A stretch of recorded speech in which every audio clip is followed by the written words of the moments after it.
Good afternoon. Are you here? Are you joining me? I thought, and I'm checking my phone if you're wondering what I'm doing. I'm just checking my phone to see who's here to celebrate the launch of the Shadow Carver. Because that's why we're here today. We are here to celebrate the launch of the Shadow Carver. And to be honest, I can't believe that this is my fourth book, but it is. It's my fourth book. And it's right here. It is right here. So what I plan to do is this. I plan to, for anyone who's joining me today, oh, we're having trouble streaming. Let's see what's going on. This goes, oh, it can't stream to Substack. That's all right. We'll just remove that. So you should be able to watch on, you should be watching me on YouTube, and you should also be watching on Facebook. And it's not on Substack. We're supposed to be able to stream on Substack, but it's not on Substack. So we're not going to worry about that. So this is how we're going to do it today. As I said, we are here to celebrate the launch of the Shadow Carver. So the Shadow Carver is the fourth book in the Inspector Henley series, and it's out today. So it's happy publication day to me. And to be honest, I cannot believe that the Shadow Carver is the fourth book in the series. And if you told me 10 years ago, seriously, if you told me 10 years ago that I would be publishing the fourth book in the series, I would have just said, yeah, right. Yeah, right. That's not going to happen. I don't know why you're telling me jokes. That is not going to happen. Excuse me. I said, that's not going to happen. But here we are. So here we are. Fourth book in Inspector Henley series. And this book, I say this book was work. All books are work. All books are hard work. But this book was harder because I think I wrote the first draft, and I have a system now for how I write my books. So I've worked it out. But I was writing the first draft and I was finishing the first draft, but then I was in Grenada. And if you've been on my social media, if you subscribe to my newsletters, then you will know that I was in Grenada 2024 and I was finishing the first draft of this book. And we got hit by we got hit by Hurricane Beryl. And luckily I'd finished working on it, but then obviously I had to come home and I was not in my right mind to finish the book because obviously I was dealing with the effect of Hurricane Beryl. So I came home, had therapy, highly recommend therapy, and then I finished the book. So I had to get an extension, and I'm not someone who likes asking for extensions. Like, I hate asking for extensions, but I asked for an extension from, I think, like a month. But yeah, it got done, and it's in my favorite color. The font is in my favorite color, the Shadow Carver. And for everyone who's joining me, because I can see there's people, I'm checking my phone, I can see there's people joining on YouTube. If you have any questions that you want to ask me about the Shadow Carver, about writing in general, about Henley, anything within reason, then feel free to pull it in the comments and I will answer the questions as best as I can. But I also have a list of questions that I'm going to go through also. So that's what we're going to do. So if you have any questions for me, and I'm drinking my tea. If you have any questions for me about the Shadow Carver, about writing, about anything, pull it in the comments if you're watching on YouTube. Pull it on the comments if you're watching on Facebook, and it will come up on the screen and I'll be able to answer the questions as best as I can. So thank you for joining me. It's 2:05. I'm going to keep this going till about 2:30, seeing how we go. Maybe 2:30, maybe 2:45. We'll just see how it goes. But yeah, we're celebrating the Shadow Carver, which you can see I've got all around me. So as I said, bit of context. Shadow Carver is the fourth book in the Inspector Henley series. The first book in the series was The Jigsaw Man, which came out in 2021. Second book was The Binding Room. I think The Binding Room then came out 2023, I think. Could have been 20, I can't remember, 2023. Then the third book in the series is The Kill List, and the Kill List was longlisted for the Feats and So Peculiar Crime Novel of the Year last year? Yeah, last year, which was amazing. And then this is the fourth book in the series. And a little bit about the Shadow Carver. Like I said, people who are joining now, feel free to put your questions in the comments box and I'll answer them. Oh, Jay called 2K. Hello, Jay. Can't wait for the new book. Yeah, sure. Get it on order. Congratulations on all the wonderful books. I do wonder if we shall see Peter Olivier again. Oh, people always ask. So if you haven't read The Kill List, Peter Olivier is one of the serial killers who appears in The Jigsaw Man. And at the end of The Jigsaw Man, he kind of disappears into the river because there's a big, massive scene at the end. So he kind of disappears into the river. And I'm always ask if Peter Olivier will come back. You know, it's one of those moments. Is he dead? Is he alive? We don't know. So between me and you, I don't think he's dead. And the thing about Peter Olivier, I will go back to the Shadow Carver, but the thing about Peter Olivier, when I created him, he was never ever meant to be a major character. I just had him as a plot device because the Jigsaw Man is about it's about a copycat serial killer, and the copycat is copying Peter Olivier, who they call the Jigsaw Killer. And Peter Olivier is currently he was serving a prison sentence. And Peter Olivier didn't take too kindly to knowing that there was a copycat out there doing these killings in his name. So that was him. And Peter Olivier, when I created him, he was just a plot device. He was just supposed to just come in for Henley to meet him, to get some information and then leave. That was it. He was just a plot device. But then I created him. And one thing about him when I wrote him was that I wanted Olivier to be charming, like dangerous, seductively charming. And that's how he, that's his appeal to people. And I wrote him, and my agent read it. He wanted more Olivier. Then my editor read it, and she's like, we need more Olivier. So with each edit of The Jigsaw Man, the character of Peter Olivier, he grew and he grew and he grew till he becomes a really big part of the overall story of The Jigsaw Man. So between me and you, he's not dead. So he will come back, Jay. I'm not sure when, but he will come back. So got another question. When does this come out in paperback? So if we're talking about the Shadow Carver, so it's out now in hardback, ebook, and audiobook, and it comes out on paperback, I think, in July. So it's not long, really. It's not long till it comes out in paperback. Is this the last one in the series, or are there going to be more? There will be more. Hello, Dreaming Truth author. Nice for you to join us. As I said, anyone who's joining us, if you've got any questions to ask me about The Shadow Carver, which is the latest book in the series, or any of the previous books, or just anything in general, just put it in the comments and I'll answer. So is it the last one in the series? No. Even though when I wrote The Jigsaw Man, I didn't intend for it to be a series until when I met my agent for the first time, and he asked me, is it a series? And I was like, well, you want a deal, don't you? So I was like, yeah, it's a series. And I gave him a very, very, like an elevator pitch for what was the binding room. So no, this isn't the last one in the series. I have, at the moment, 2 book ideas. I've outlined basically the next 2 books in the series. So I've outlined book 5 and 6 in the series. So you will get more of Henley, because how could you not? So I said, any questions for me? Put it in the comments and I will answer them. So as I was saying, The Shadow Carver is the 4th book in the series. First was The Jigsaw Man, Binding Room, Kill List, Shadow Carver. And it basically starts with the fallout of the events of the Kill List. So if you've read the Kill List, Henley and the Serial Crimes Unit, they were investigating like a series of cold cases.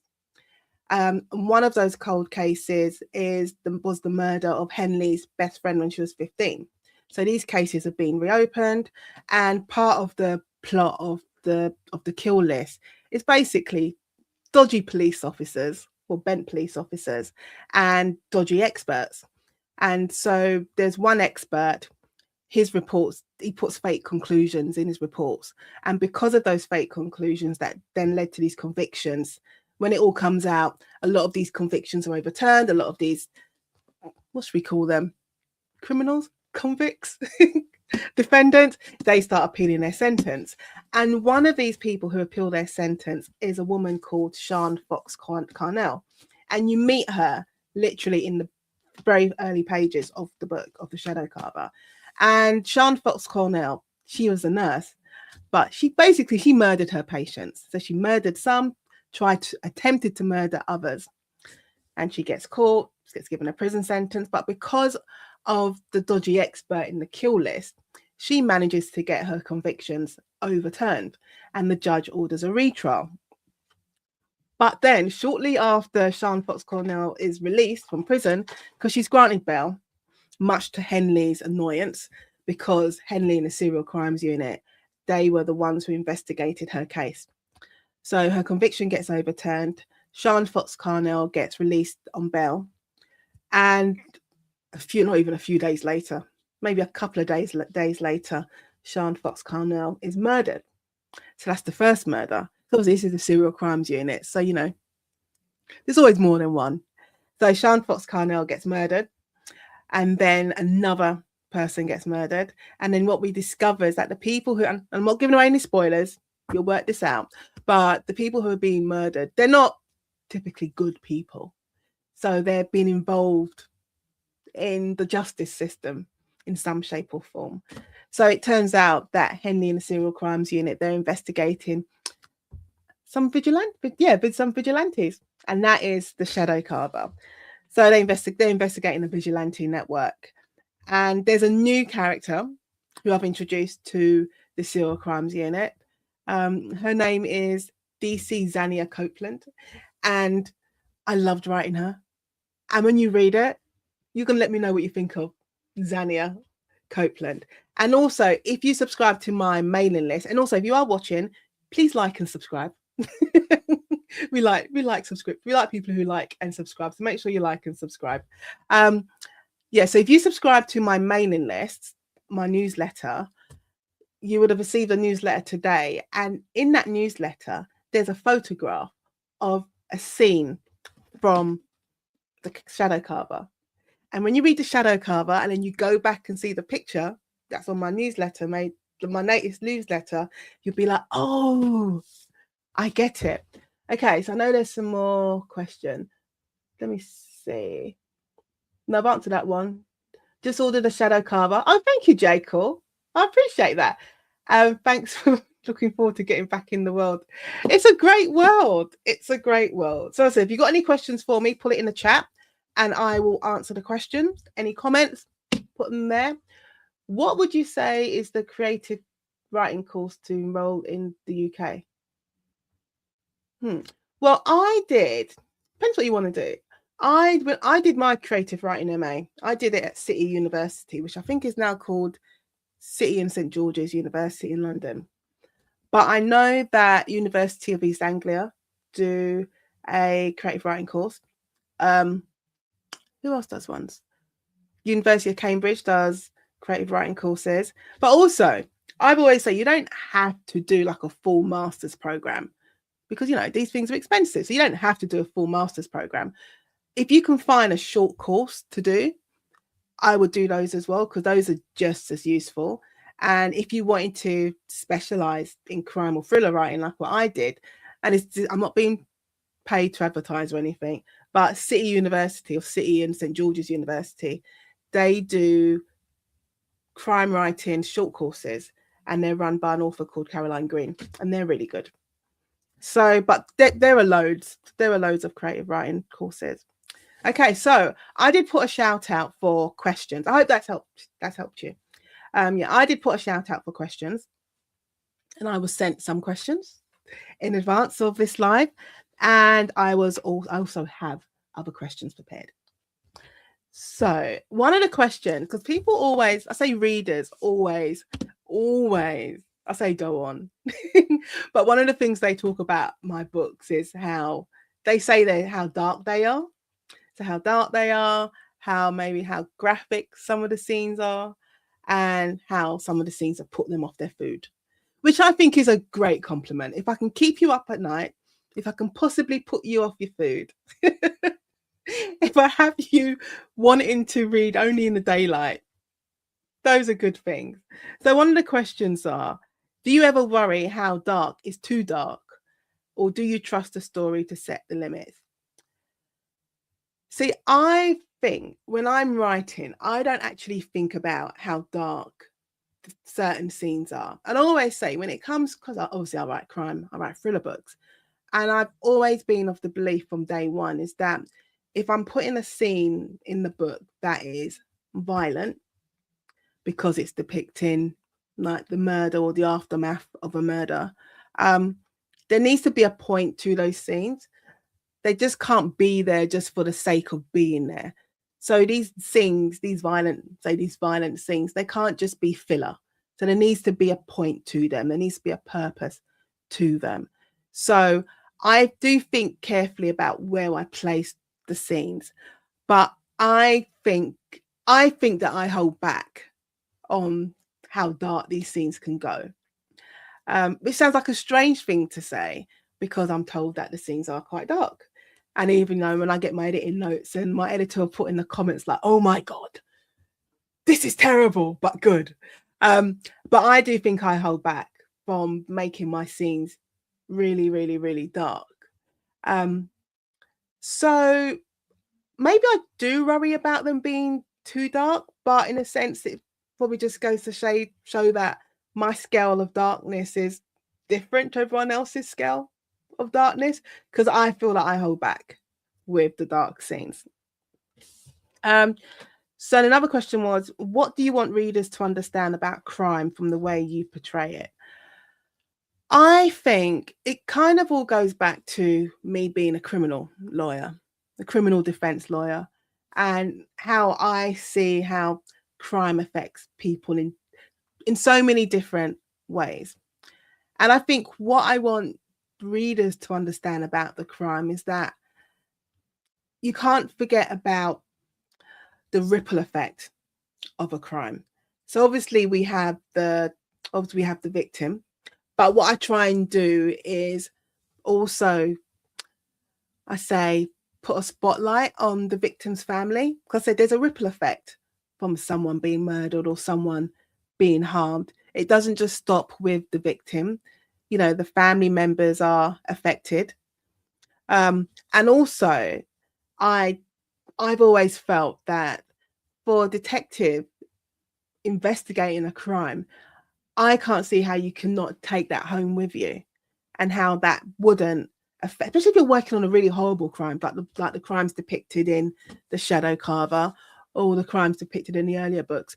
I can't see how Henley cannot bring those crimes home with her, and how that cannot affect her family life and her friends. And you can see that it does, because you see that her relationship with her husband is affected. She has a daughter, and obviously the amount of time she can spend with her daughter is affected by these crimes. So that's what I want readers to understand about the crimes and how the crimes are portrayed. It doesn't just stop with the victim. There is a ripple effect as a result of the crime. So another question is, massive compliment, it's true. I think Salim Ramuta is one of my favorite characters too. One question is, do you have an idea how the whole series ends, or are you writing book to book? Oh, I am definitely writing book to book. I have no idea how the series ends. And to be honest, I haven't really thought about the series ending. I think because I love it so much and I enjoy writing the characters. And every time I write a book, I discover something new about the characters, which I think is really cool. Like, it sounds like a little thing, but you know, when I first created Henley, I didn't know she was allergic to lilies. I didn't know she was allergic to lilies until book 3, book 2 or 3. I discovered she was allergic to lilies. Ramuta. And the thing about Ramuta, I always created him in the beginning as being, he's a fish out of water character, because he's not from London, he's from Bradford. So he moves from Bradford to London. He joins this unit, and this is a serial crimes unit. It's a very close-knit unit. So he has to find his way and find his place in this unit. And when I first wrote Salim Ramuta, and I named Salim Ramuta after a friend of mine who's called Salim. So I named him after him. And when I was writing the Jigsaw Man, I remember thinking, I'm gonna, and it sounds like a terrible thing to say, but I remember thinking, I'm gonna break Salim. I'm going to break Ramuta. He's going to be a shell of himself at the end of the Jigsaw Man. And he does, things happen to him in the Jigsaw Man. But when I was coming up to the end, I was like that last act, the third act of the book. And I remember sitting right here thinking, no, I like him. I can't do that to him. I can't break him. So there is some kind, he gets hurt, but there is some kind of redemption at the end of it. Hello, Nadia, my number one fan. Thank you so much. Thank you. Right, Laura Gomez says, what are your favorite TV crime dramas if you watch them? I do watch them. I'm watching The Lincoln Lawyer at the moment. I love The Lincoln Lawyer. Well, I just love Michael Connelly stuff. So I watched The Lincoln Lawyer. I binged Ballard. Do watch Line of Duty. I haven't watched it's weird. When I was younger, I used to watch Law and Order all the time. But I haven't watched Law and Order. And readers often say that it feels like an episode of Law and Order, or what's the other one? Criminal Minds? I haven't watched Criminal Minds, and I haven't watched Law and Order for years. I can even go as far to say decades. I haven't watched Law and Order. So Line of Duty, crime shows. Ozark with Jason Bateman. That was excellent. I loved that. Breaking Bad. I loved. What other TV crime dramas am I watching? Those are the ones that come to mind. But I do watch them. I need to watch True Detective again because I never actually finished True Detective.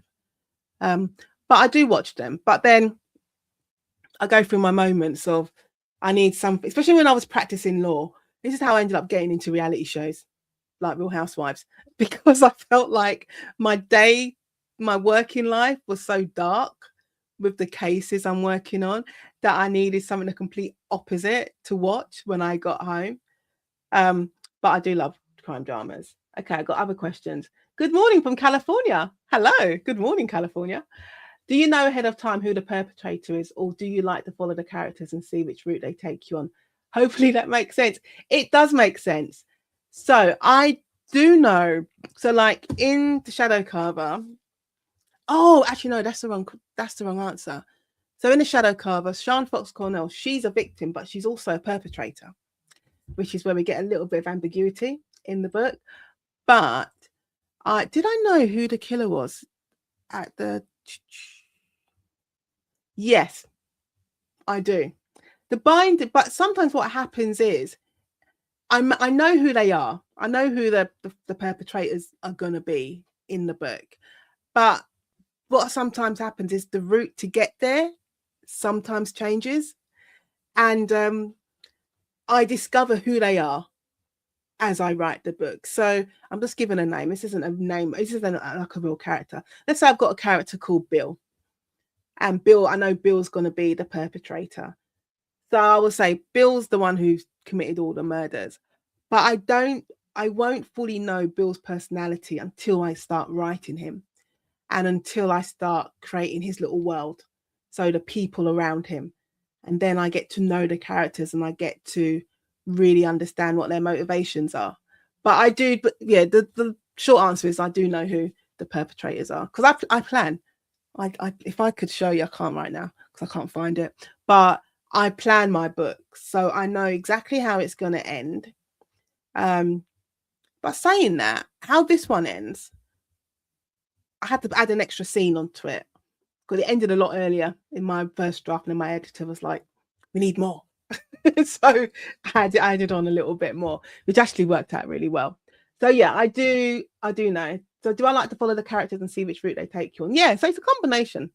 I know who the perpetrators are, but I need to see where they take me and how they respond to certain situations, because I may plan for a character to respond one way, but then as the book develops, they respond in a completely different way. So that's always interesting because they surprise me, even though I'm the one who's created them.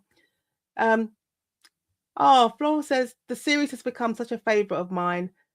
I love following Henley and resting trying to figure out who the killer is. I always try to guess who's behind everything, but I'm bad at it. Well, you know what? I hope that I don't mind if you guess. I don't mind. Some people some people say they've guessed and they know. Yeah, that's good for you. I don't mind, but I like it when readers get in touch and say they were so surprised. I'm like, good. I did my job. I did my job. Again, if you're watching, you got any questions, feel free to put them in the comments. So, looking at other questions. So, I got questions about the serial crimes unit. Which member of the unit was the most fun to write? My favorite, the fun characters to write in the unit are Ezra. I love Ezra.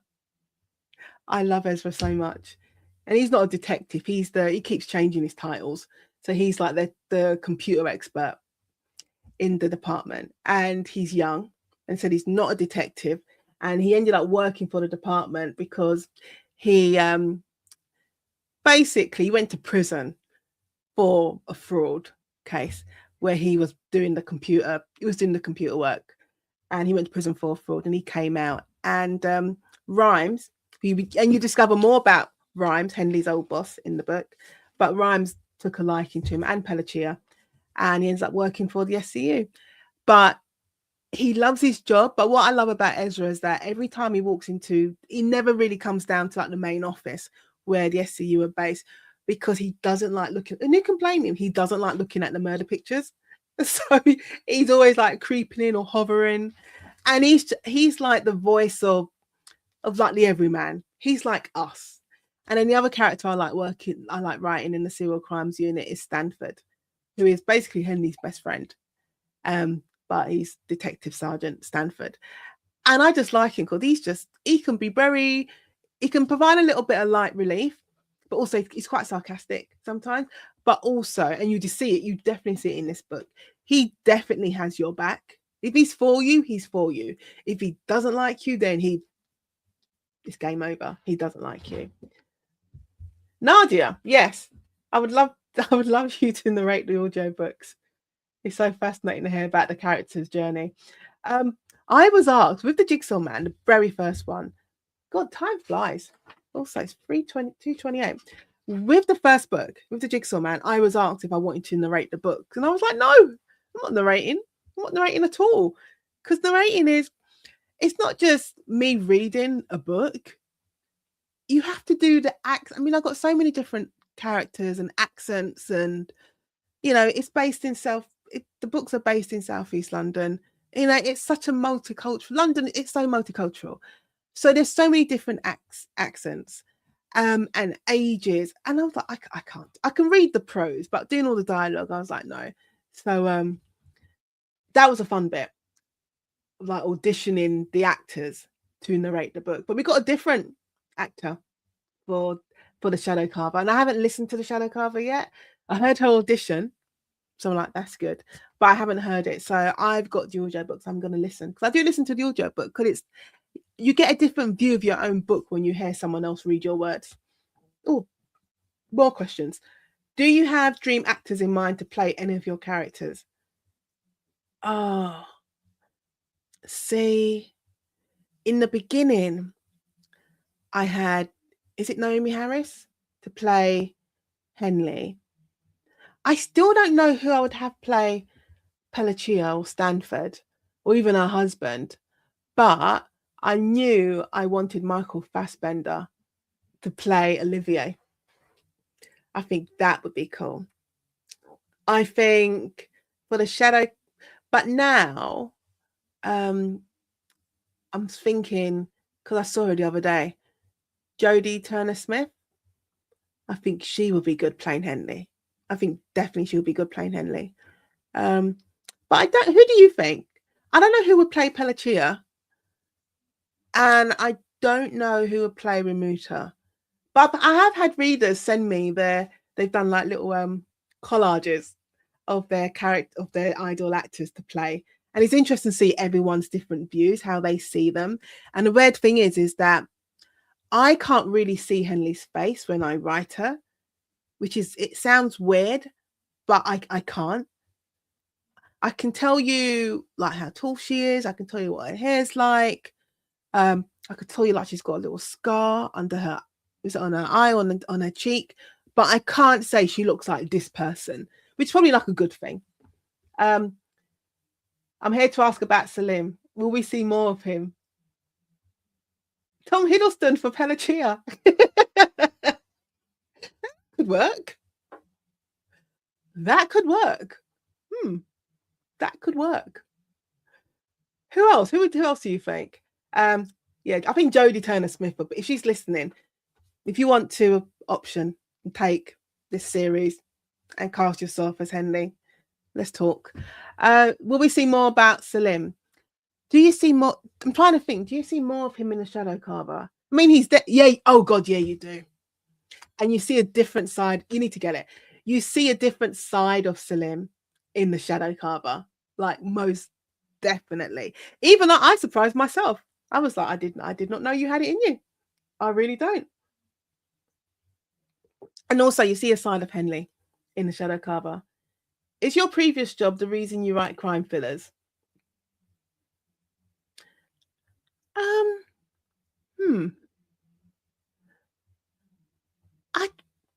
I didn't think that would be the question that would stump me. Because I'm basically thinking, would I still have written crime thrillers if I wasn't yes. Even if I wasn't a criminal lawyer in my previous life, I would still write crime thrillers. I don't think that would have stopped me.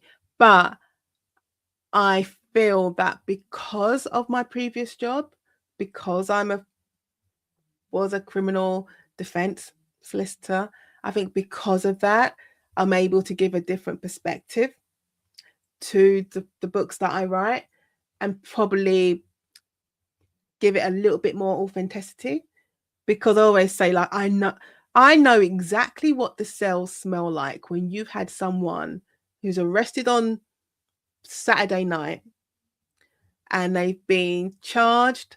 They can't get them to court because there's no court on a Sunday. So they've spent Saturday, let's say late Saturday afternoon, all of Sunday, and then Monday morning they're taken to court.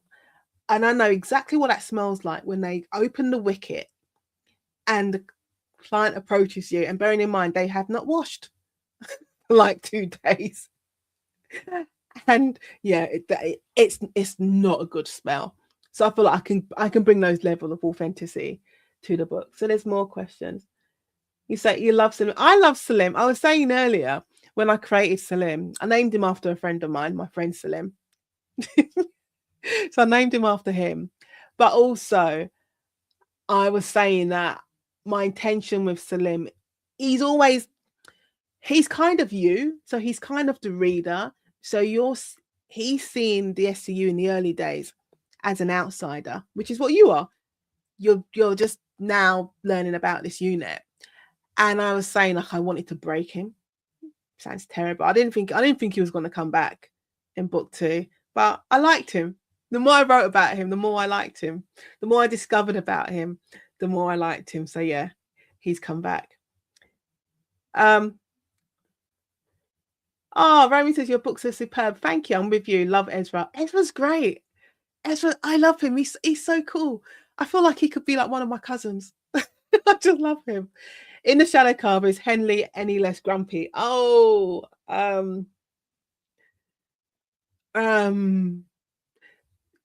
She's justified in her grumpiness.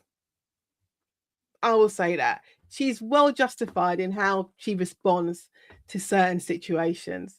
But I feel like her grumpiness and how she responds to things make her feel more real. And they don't make her feel like a cliche or just a stereotype of a flawed detective. So yeah, I feel like she's justified in her behavior. And what else? Oh, congratulations. Thank you, Shane. Hello, Shane McGinley. Do I need to have read the previous novels, or can I jump in and start the series on this one? I feel, and it's not just me saying it, others have said, you can jump straight in and read the Shadow Carver. You can read upside down. You can read any of the books as a standalone. But, and I'm just going by what others have said, you can read it as a standalone, I wrote them that way. But there will always, of course, be references to things that have taken place before. And if you want context to that, then maybe you can start from book 1 and work your way to book 4. But you could pick up the Shadow Carver, read it, and be like, oh, let me go back and read book 1, 2, or 3. I don't feel like you're missing out completely. The challenge, though, of writing a series is that with a new book, you don't want to feel, which is a hard thing to do. Like, you kind of have to make reference to the previous books, but you don't want to make it feel like you're doing a whole recap. Does that make sense? Like, previously in the kill list, X, Y, and Z happened. Like, you don't want to be doing that. So I'm not just saying this for myself. It does take quite a bit of skill to make reference to previous books in a series without doing dedicating like a whole chapter to it. Like, I keep going on about Michael Connelly. When you think about his Bosch series and the Lincoln Loyce, there are a lot of books. That man has written a lot of books.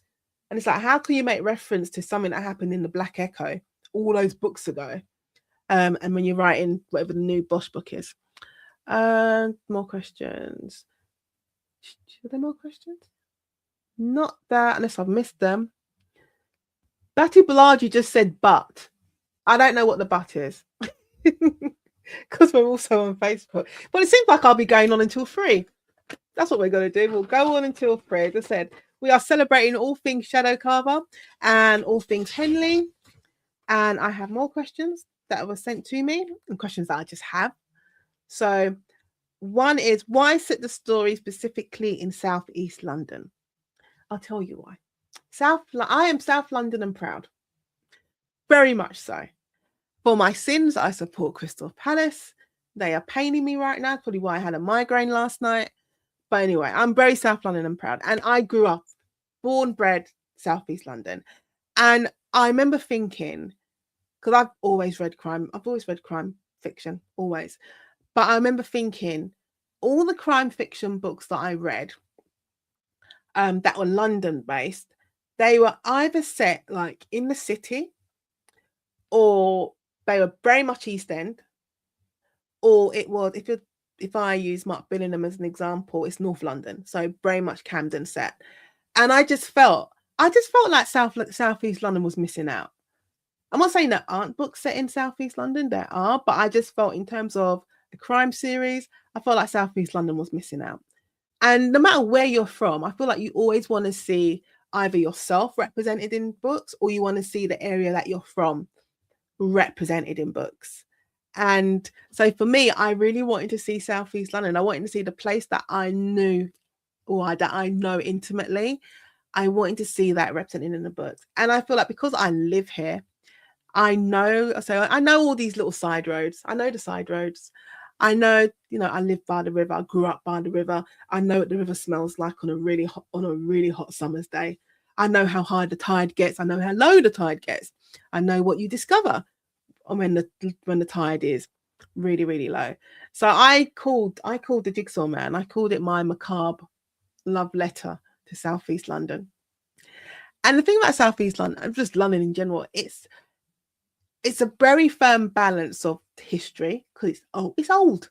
London is old, but that firm balance of history, but seeing how gentrification is affecting everything, and how people move in, people move out, different types of people move in, different types of people move out. And because I know Southeast London so well, I wanted to see it in the books. So this is why I set them in Southeast London. How does the setting influence the type of crimes and people in the story? I don't think. Sounds like a weird thing to say.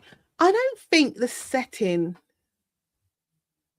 influences the types of crimes, because crime is crime, unless you're out in the country, then you might get a different type of crime, but crime is crime. There's always going to be burglaries, there's always going to be murders, there's always going to be theft. So I don't think setting it in Southeast London means there's going to be a proliferation of a certain type of crime. I mean, to be honest, I don't know how many serial killers are running around Southeast London, but it's fiction, isn't it? Make it up. Sorry, Jay Cool said, try being a West Ham fan. Hey, at least your manager hasn't been sacked like Nottingham Forest. Anyway, he says, I know we got a taste. Sorry, it's making me laugh. I know we got a taste of Harry Rhymes in the Jigsaw Man. I would love to read maybe a spin-off of his adventures and time as DCI. Oh, that would be good. Tell me what you think.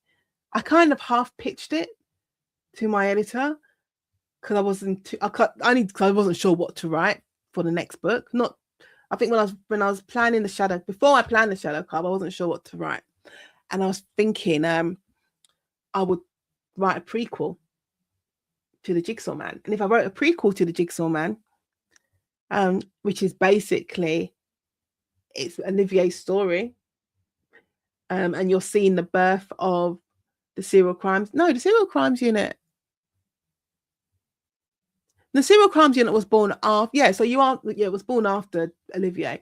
So you're kind of seeing the birth of the SCU, and which means you would see more of Rhymes and you'll get more of his story. So maybe. I like the idea of that, Jay. I like the idea of that. If you wouldn't mind seeing a prequel to the Jigsaw Man, let me know. And I'll see what I can do. Do you think you would kill off a main characters in another book? You sound like my editor. When I was writing the Shadow Carver, I got a WhatsApp message from my editor, and she said we should kill, and she named a character, and I was like, absolutely not, no way. Will I kill off a main character in a book? I'm not comfortable with that. I'm not saying it wouldn't happen if the story calls for it, but right now anyway, you wouldn't think you would get attached to characters, but you do. So right now I would not kill off a character, but that's not to say I wouldn't in the future. I'm laughing because Naylor said take Rob instead. Why don't you like Rob? I did a poll, not last year, I think it was the year before. I did a poll on Instagram, and it was, are you team Rob or are you team Pelletier? I used to call him Pelletier, but apparently it's Pelletier anyway. And it was overwhelmingly team Pelletier. Rob was called many things. He was called Rob the Knob by some. And he was worse. When I first, so Rob, if you don't know, Rob is Henley's husband. And when I first created him, I had to tone him down. He was so much worse in like the first draft of the Jigsaw Man. I would have divorced him. They wouldn't have got to the end of the book. He was unbearable. So I had to tone him down a bit. But in some ways, he's justified in the things he says. It's just the way in which he says it. That's Rob's problem. And also he can be a bit of a prick. He can. He can. So we got 15 minutes to go. So if you've got any more questions you want to ask me over the next 15 minutes, put it in the comments and I will answer them. So I'm looking at some more questions do you have. It's a good one. Do you let your characters make bad decisions or are they very competent? No, they have to make bad decisions because that's what makes them human. They're not perfect. Humans aren't perfect. And I think if they didn't make bad decisions in the book, then they wouldn't come across as being authentic.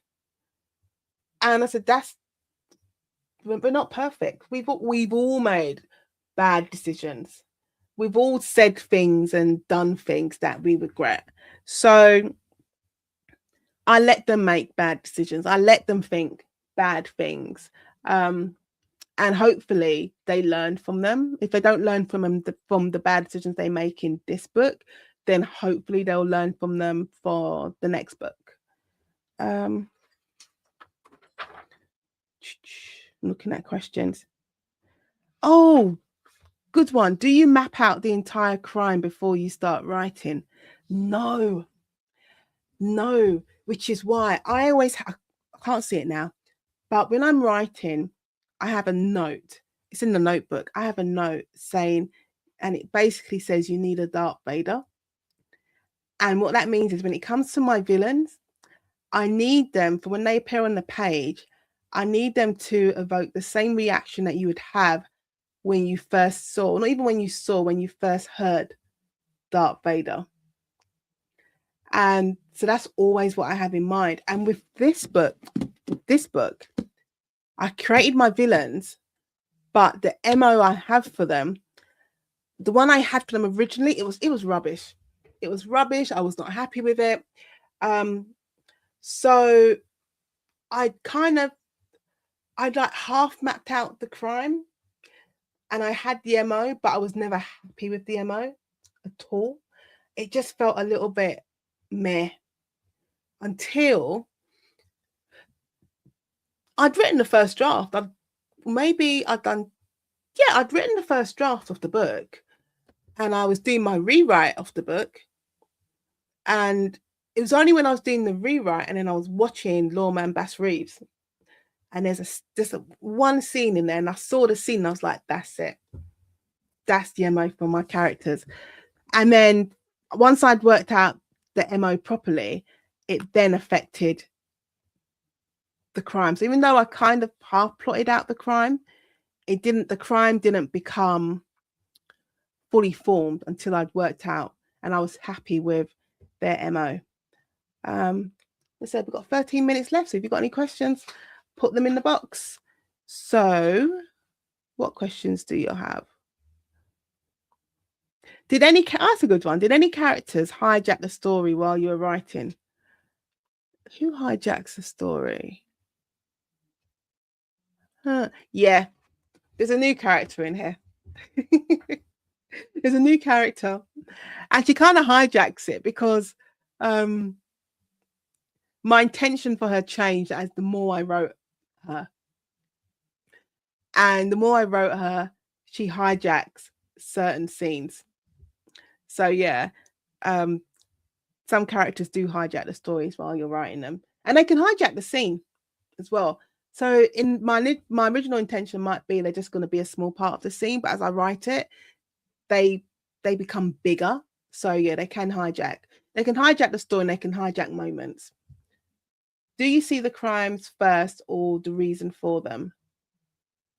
Oh, that's a good question. Do I see the crime? Let me think. I'm kind of reverse engineering it. Do I see the crimes first or the reasons for it? No, I see the reasons for it first. Because then this is how I get the ideas for the story. I see the reasons for the crime first, and then I kind of have to work backwards. Work backwards? Yeah, I suppose work backwards. So I see the reason for the crime first. Then I have to work out what exactly is the crime and what then led the character up to the reason. Does that make sense? So yeah, I see. Can't think if I just saw the crime first. So like if I just saw someone, I just see someone dead. I'm like, that doesn't mean anything. But if I see the reason for the crime first, so it's not a spoiler. This is someone wants revenge. Okay, that's the reason for the crime. Now I need to work backwards. So yeah, I see the reason for the crime first.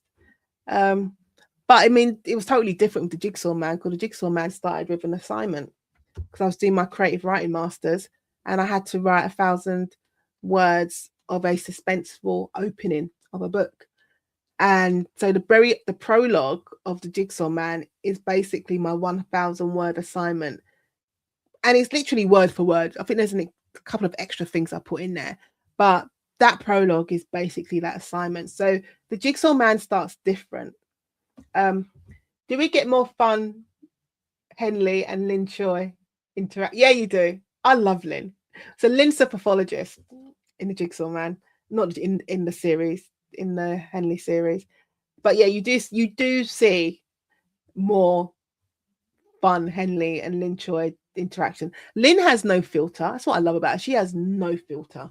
She just says whatever's on her mind.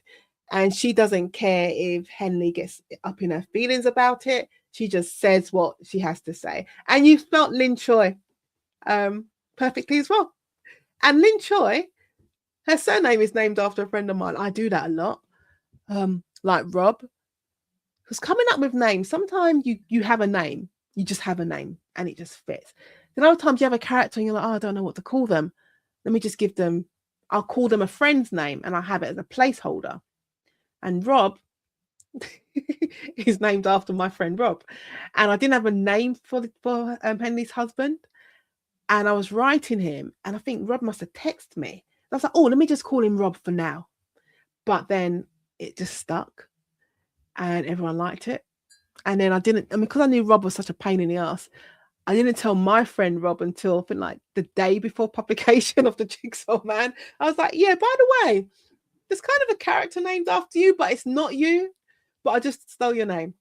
So there is that. Oh, we got 9 minutes. Time flies when you're having fun. Do you write real locations or fictionalized locations versions? I've always, basically, the answer to that question is yes. All the locations in my books are real. The only times they're not real, no, and the only time then they're like semi-fictionalized is that they might be real places, but I might change the name of streets. So like at the end of the Jigsaw Man, before we get to the end, there's an event that takes place in Camberwell. And initially I had it on a real street in Camberwell, but then I thought, God, the last thing you need is readers doing a tour and turning up at some poor person's house. So I gave it a fictionalized name, but the locations are real. So all the locations in all my books are real. And I like that. Because I said, I know, because it goes back to why do I set my books in Southeast London? Because I know London, I know Southeast London, I know London, and I know those streets. So I can make it feel real and authentic. So yeah, they are real locations. Is there a crime that you haven't wrote for Henley to solve that you really want to? Oh, that's a good question. Is there a crime that you haven't wrote for Henley to solve that you really want to? No, not yet. As I said earlier, like I've planned the next 2 Henley books. I know what those crimes are. But no, I don't really plan the crimes like that, because sometimes the crimes come about because of something I've seen or something I've seen on the news, or it might be something I've read in a newspaper, and then I read it and I'm like, oh, that would be a good idea for a crime. The crimes in the Shadow Carver, like the vigilante aspect of it, it kind of came about because of something that happened to another lawyer that I knew who did end up going to prison. So it's a whole like revenge thing. But there's not a crime that I haven't wrote for Henley to solve yet that I really want to, because that's not how it works for me. It will be something I've read or something I've heard, and I'll be like, oh, that sparked up an idea. Or with the Shadow Carver, I was walking somewhere. So if you see the newsletter, you will see it. So I was walking somewhere and I saw something and I thought, oh, what if? That's always how the good stories work. They always start with the what ifs. So what if this happened? What if, so like in the binding room, what if a pastor was murdered in his church, but then they were performing exorcisms? What if? So that's how it starts. So have you got any more questions? You've got 6 minutes left before we say cheerio. But thank you so much for celebrating the Shadow Carver, the launch of the Shadow Carver with me. It's been lots of fun. I've enjoyed this. I've really enjoyed chatting with you all. And again, if you haven't done so, please like this live, and also subscribe. Become a subscriber. Where is your newsletter? Right. So my newsletter is, if you go to my website, it's basically how it works. You go to my website and you sign up to the mailing list. You'll get added to the mailing list, and then you can access the newsletter. So that's how it works. Yeah, that's how you do it. Another way of doing it is simply actually just to go to my Substack, and you'll see 2 profiles. You'll see Nadine Matheson, the writer's verdict, which is my Substack where I just chat away, and then the other one is the newsletter, so you can subscribe to that. That's probably the easiest way. Go to my Substack and you'll see the Nadine Matheson newsletter, and you can subscribe to it. Any more questions in our last 5 minutes? Let's see what you got. Let's see what I have. How important is procedure and realism to you in writing investigations? Procedure is very important to me. Realism is very important to me. I want it to feel real. As I said, I want you to, when I write those interview scenes, I want you to read those interview scenes and feel like this is real. I feel like you're actually like a part of it. So realism is very important to me. Procedure is important to me. However, what I learned very early on is that sometimes I can't be rigid with not necessarily procedure. I can't be rigid with the law. And obviously it goes back to my background. So I always want to make sure that the law is right. But then what I discovered is that I've written myself into corners because I've been sticking with the law so much that the story hasn't got any room. And I've backed myself into a corner. I'm like, well, how do I get out of this? Because the law says X. And if I follow X, then Y and Z can't take place. So what I had to tell myself is that it's fiction. You can make things up. And because of that, I can bend the law in certain instances. But if I do it well, you won't notice. And so far, no one's come up to me and said, you got this bit of law wrong. No one said that, which is a good thing. Because sometimes I have to bend law and I have to bend procedure in order to make the story flow. But I said, if the rest of the world that you build is authentic and strong enough, then the fact I've bent law and procedure, you won't notice it at all. So yeah, I learned that the hard way. I sat there for like a day, like I can't make this work. But then I realized you need to bend the law. So yeah. Jacob, who inspired you with writing and which authors inspired you growing up? Oh, I mentioned Mark Bingham. I loved Mark Bingham's books because it was London. And I was like, oh, this is London. Love Michael Connelly. Non-fiction, I love Amy Tan, like the Joy Luck Club's one of my favorite books. You can't see them here. My comics are downstairs. I am a big comic book fan. Big. Like, you can't see my Funko Pops behind me. I'm a big comic book fan. So comic books definitely inspired me. James Ellroy, American Tabloid. That was the crime book that made me want to write crime.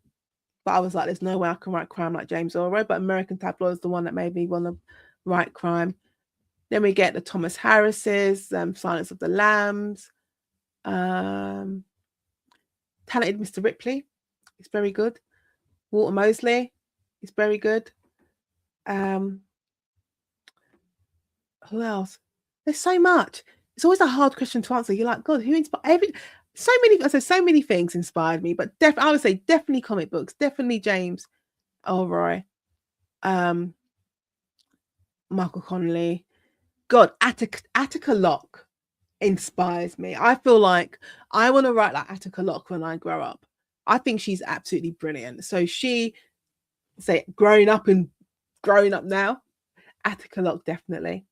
Oh, we've got 1 minute left. Okay, Remy Cohn has a Leah Hutch series.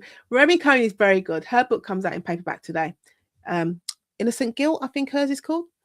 And would Henley ever run into her as they're both in London for fun? I'd have to ask Remy if Leah Hutch can have a cameo and vice versa. But it'd be interesting to see how characters from different book series interact with each other. I think that would be interesting to see. Definitely feel the Silence of the Lamb vibes from Jigsaw Man. No more questions. Just thanks for answering the questions and congratulations. Oh, thank you, Jay. It's been a pleasure. Because it's 3:00. Time flies. And I need to go out because I'm celebrating my publication day. So I'm going to go out later. But everyone, thank you so much for joining me today. If you haven't got the Shadow Carver yet, you can get it wherever you get your books. Wherever you get your books, you can get them. Hardback, ebook, and audiobook for now. Paperback comes out in July. 4th book in the series. If you want to go back, you can read it as a standalone, or if you really want to, you can go back to the Jigsaw Man and buy all of them and then read it all in one go. But thank you so much for celebrating publication day with me. And yeah, if you'd like me to do more lives on YouTube, then I think I will. I normally do them on Substack, but I might do them on YouTube instead. Anyway, I'm going to leave you. Thank you so much. I appreciate you taking the time with me today. Bye.